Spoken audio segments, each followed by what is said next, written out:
Every now and again, I will dedicate an entire video to a car or truck. The reason behind this is because I'll come across something bizarre and interesting that deserves its own video. Prior to researching this vehicle, I've never seen anything on it, I've never seen one in person, and I'm sure many of you watching probably never heard of it either. When talking about a Durango, we usually think about the SUV that Dodge introduced in the late 90s. Or if you're really a car geek, Durango was a trim option for the S10 back in the 80s. And now I'm telling you there's a Ford Durango which came before the others. If you want to skip right to me talking about this truck, then be sure to look in the description as I have chapters or timestamps to help you navigate. If you're a returning viewer, thank you for coming back and continuing to watch my content. If this is your first time watching me, welcome. I make videos about the cars from the 70s up until the 2000s every week, or at least I try to. Without further ado, let's get into this week's video. Coupe utility is a vehicle with a passenger compartment at the front and an integrated cargo tray in the rear. And decades ago, car buyers in America had access to these. Another word for coupe utility is ute, and essentially these are cars with a bed. Now at last the style and efficiency of modern air transport is matched on the ground. Look, it's more than a car. Look again, it's more than a truck.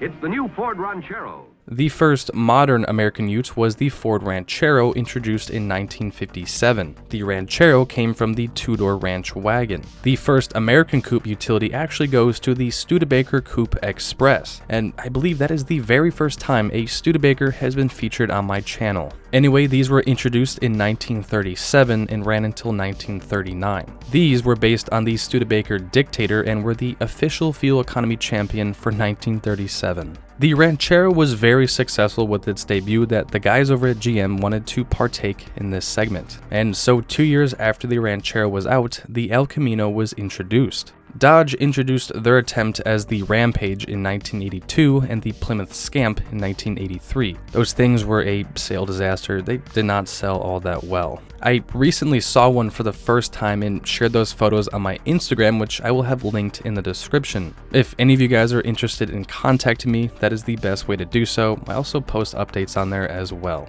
Of course, Subaru had the Brat around this time and Volkswagen had their Rabbit. The point is that there was an audience for these utes in America. Not a huge group, but still a market that needed to be fulfilled. As I said earlier, the Ranchero for Ford was pretty popular, lasting 7 generations, the last being from 1977 until 1979, and over time these things started to lose their popularity. There are a number of reasons to why that is, one being that GM recently redesigned the El Camino for the 1978 model year.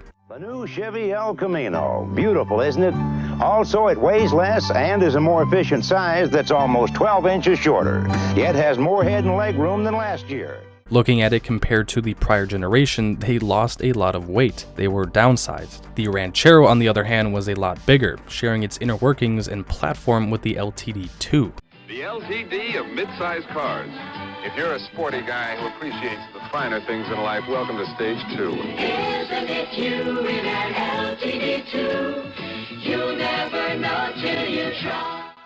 I'd never heard of the LTD2. I know about the LTD, and if you're in the same boat as me, basically the LTD2 was created as a downsized alternative to its full-size counterpart. They were only around for like 3 years. So what I'm trying to get at is with the cancellation of the Ranchero in 79 and the El Camino having its refresh in 78, the question of Ford having another ute was up in the air. The Ford Fairmont Futura was a compact car offered from 1978 until 1983. They were slotted between the Pinto and the Granada and were on Ford's infamous Fox platform. Well, one of the veteran designers at Ford, who's most known for his work with designing the Mustang II and Carousel concept van, saw the potential to convert the Fairmont Futura into a ute. And so he turned to this guy named Jim, who was reputable in California for his bodywork. He worked at National Coachworks along with his sons and employees. The veteran Ford designer and Jim would begin drafting ideas and such in 1979. Unfortunately, Jim was battling some serious health issues, kidney failure, and so it wouldn't be until 1981, 2 years later, that the project would start becoming real.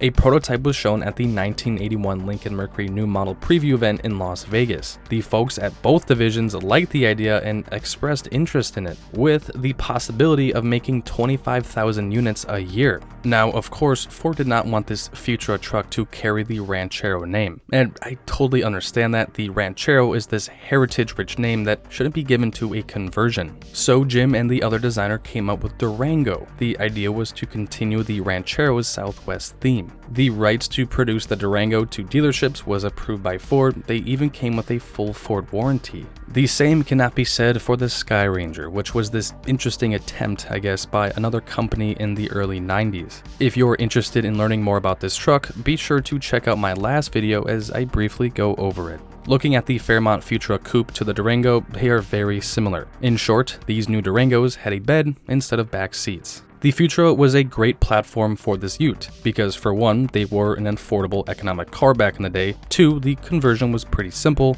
and 3, the Futura was cost effective for Ford. The roof was removed along with the trunk lid and rear seating. National Coachworks added a flat floor fiberglass cargo bed, bulkhead, and rear window, and the rear fascia above the bumper was redesigned into a fold-down tailgate. There was no seam on the bedside because the cargo box used the original Futura sheet metal along the sides, and to me, they pulled this off pretty nicely. Now, I just said earlier that this was an easy conversion, but before things were fully developed, there was one big issue that the company was faced with, and that was with the tailgate. There was no good way to move the taillights to the rear quarter panels. The reason being is because the panels were too narrow and it would be too expensive to create an all-new taillight. So what they ended up doing was they incorporated them into the tailgate and added a 3-inch filler panel to allow the tailgate to clear the bumper. Now, while they did save in costs here, the conversion meant an additional $2,000 bump over a regular Futura Coupe, and also a $2,000 bump over the El Camino's base price. At the time, a new El Camino was just under $7,000. A Fairmont Futura was around $6,400. Adding $2,000 or more than a 25% increase to the price of the El Camino would have never worked.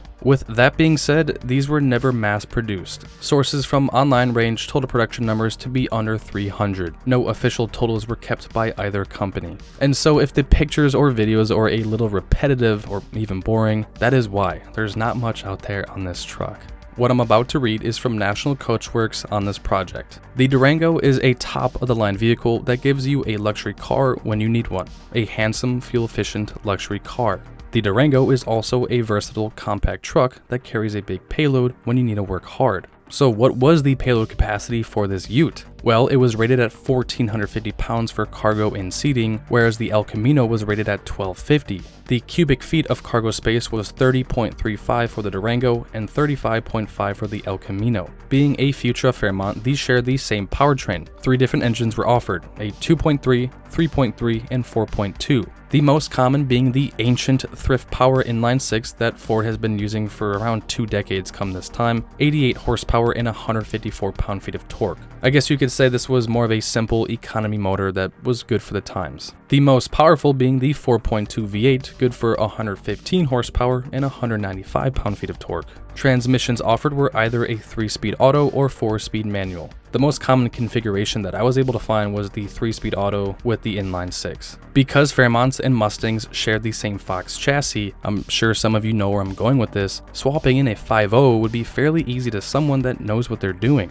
A few people with their Durangos have already done this. Now, I came across a unique trim called the Durango Sun Coupe that boasted a sunroof, stainless steel treatment, cargo box side rails, two-tone paint, and pinstriping. As for the interior, I have no idea. I'm sure many options came standard from the Fairmont. So there you have it, the Ford Durango, the last coupe utility vehicle by Ford here in the States. While it's safe to say that the project ultimately failed, the product itself can't be blamed. Maybe if this was introduced earlier to compete with the El Camino, it could have been possible, but having that huge markup over the competition was probably the Achilles heel. I don't think they look bad by any means. I certainly think they look better than the Rampage, but maybe not the El Camino. Coupe utility vehicles were phasing out by the 80s in the States. Subaru would attempt to revive the Brat with the Baja in the early 2000s. I might lose all credibility, the little that I have when I say this, this, but I think the Baja was an underappreciated truck, especially the turbo models that were pushing 230 horsepower made it into an optional 5-speed manual.